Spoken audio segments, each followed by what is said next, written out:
I think this visit of King Charles to the Holy See is a very symbolic moment. I think that it's a mark of the great distance that our two churches have done on our journey towards full unity. That recognition, I think, that here the head of the Church of England and Pope Leo are representing this great desire for unity and recognizing the ways in which we work together so well, especially in our own country, where the divides between us are still a great scandal. And 500 years later, after the Reformation, there is this recognition that we work together so well.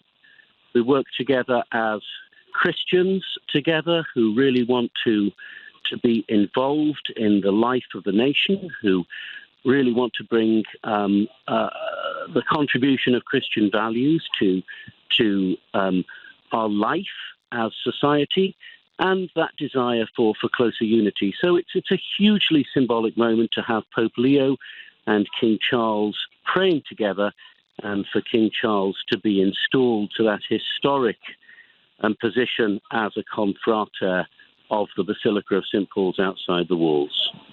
Because when he was famously Prince Charles, he talked about not being defender of the faith, but defender of all faiths. So this is sort of the first step on that path, isn't it, for him as king? I can't speak for King Charles. I can't speak for the monarch.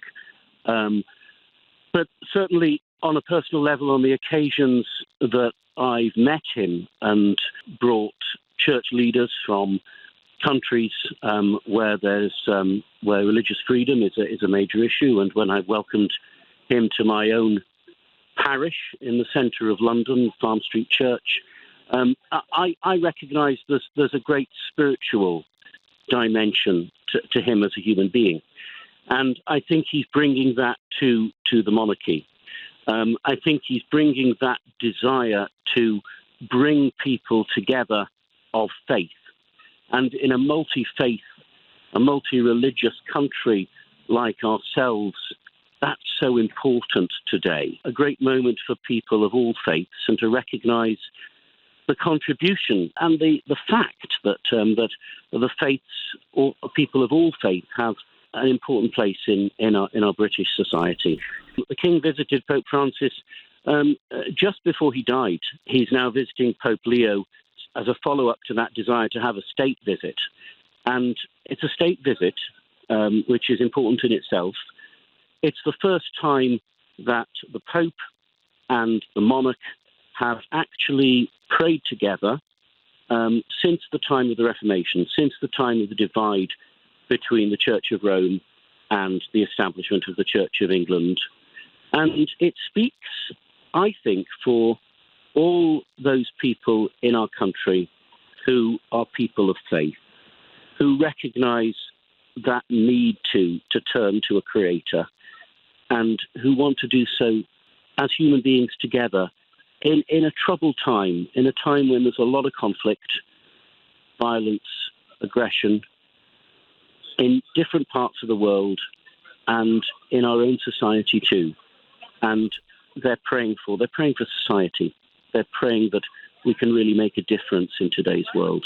Now, you are in Rome just by chance. You're not there for this state visit, but what's the atmosphere like? It's a very exciting atmosphere. There is huge excitement, I think, just from friends, and I know people who've been talking about it, both in Rome and back home, that this is a historic moment that we're now witnessing.